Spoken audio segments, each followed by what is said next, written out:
Hola grupo, esta semana comenzamos la última unidad del programa, la unidad número 7. Vamos a abordar en este caso la traducción jurídica y la vamos a distinguir de la traducción pública.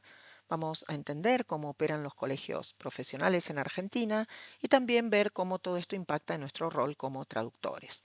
Además, vamos a revisar la estructura y las convenciones de documentos personales, en especial los certificados de antecedentes penales, para así poder analizar sus diferencias culturales y terminológicas y justificar mejor nuestras decisiones de traducción.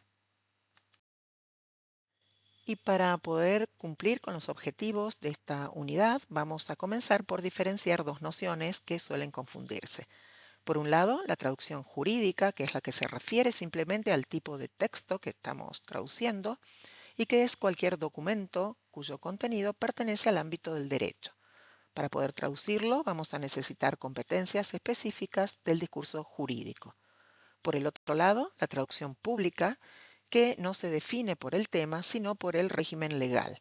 Una traducción pública es aquella que debe tener validez jurídica y que solo podrá ser hecha por un traductor o traductora matriculada. Este traductor va a certificar la fidelidad del texto con su sello y su firma. Esta distinción es fundamental para poder entender nuestro propio rol profesional. Veamos entonces cómo se organiza la regulación en Argentina. En nuestro país, la regulación profesional va a depender de cada provincia, por lo que encontramos realidades distintas en cada una de ellas. Solamente 10 jurisdicciones cuentan con una ley que crea un colegio profesional de traductores, que es el encargado de administrar la matrícula, supervisar el ejercicio profesional y también fijar pautas éticas y los honorarios. A diferencia de los colegios, las asociaciones como la ATI son entidades privadas y voluntarias que ofrecen formación y representación, pero que no tienen poder regulatorio.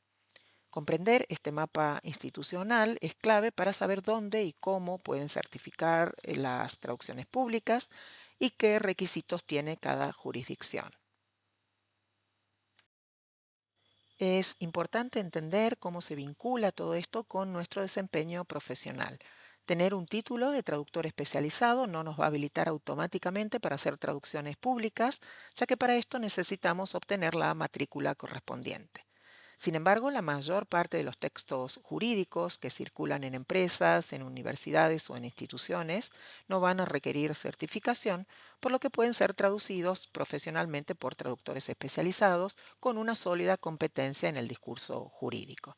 Saber distinguir qué documentos deben certificarse y cuáles no nos va a permitir actuar con claridad, presentar correctamente nuestro perfil y también asumir las responsabilidades acordes a nuestra formación.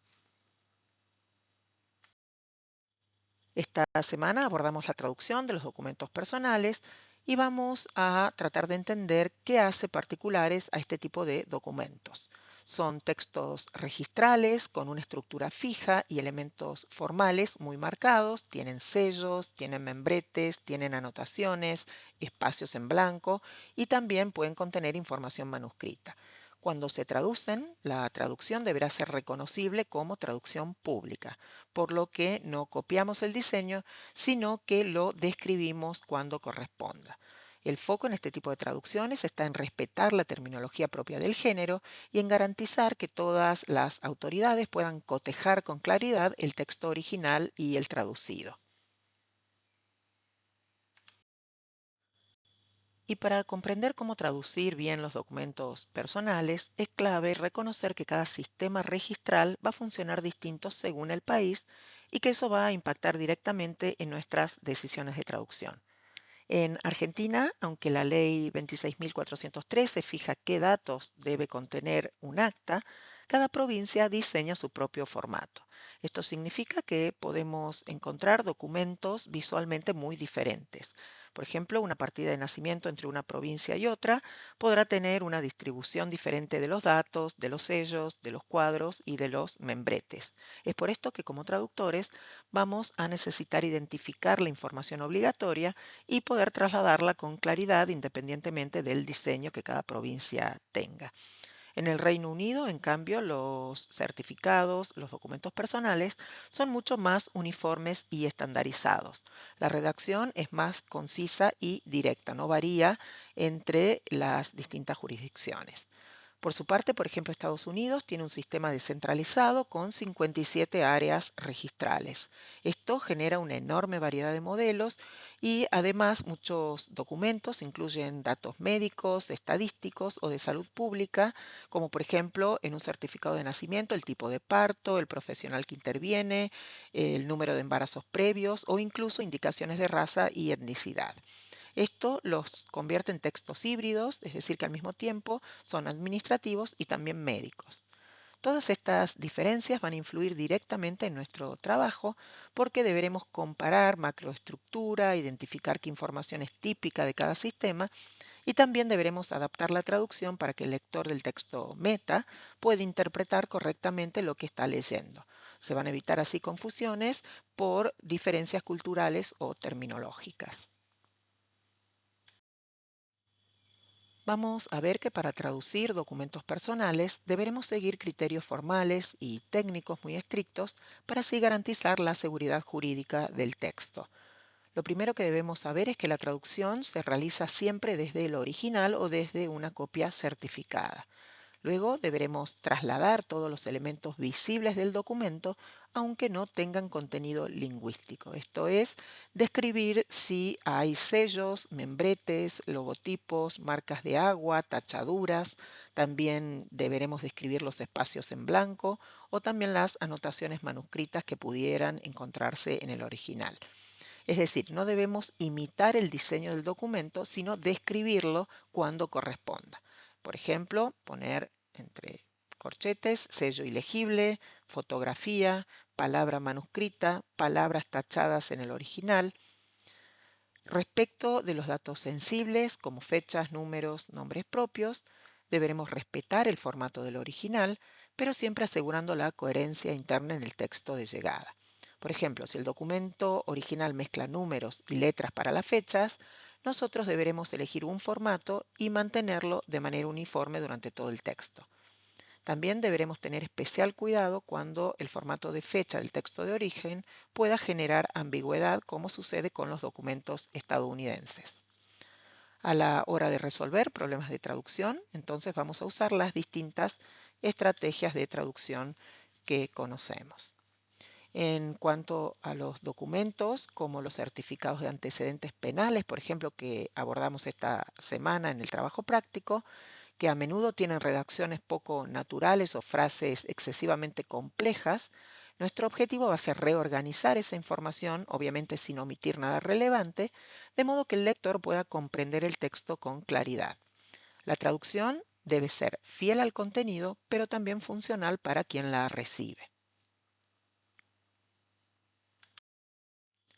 Y vamos a ver que esta semana abordamos la traducción de los certificados de antecedentes penales, por lo que tendrán en plataforma disponible un artículo que compara 70 certificados de antecedentes penales de 6 países diferentes para analizar así cómo cambian su estructura, su nombre y su lenguaje.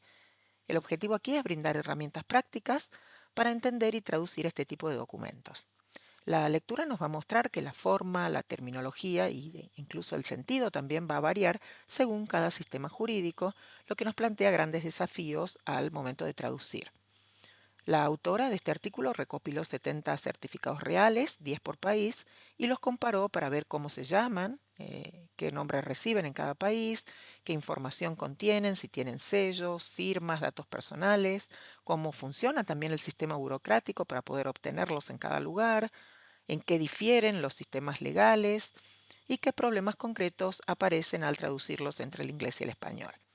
El objetivo aquí es ayudar al traductor, especialmente al traductor jurado, a conocer cómo es el documento original en cada país, qué información obligatoria debe llevar y cómo respetar el registro jurídico correspondiente.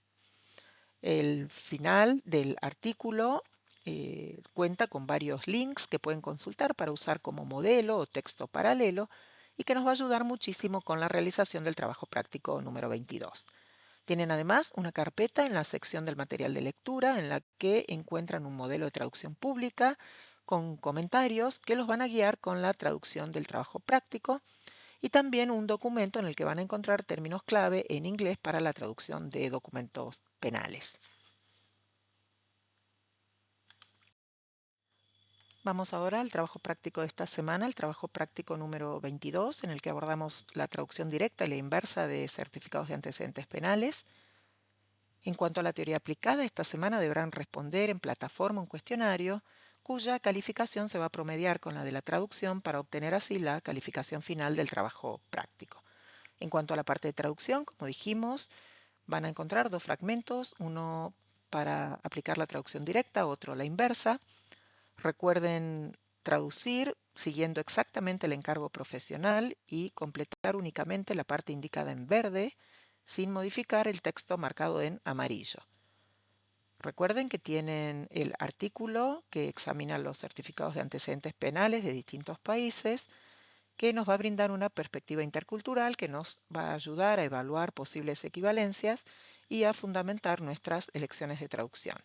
También tienen en plataforma disponible distintos recursos documentales, glosarios, términos equivalentes en inglés y también un modelo de traducción pública comentada que vamos a utilizar para poder resolver este trabajo práctico.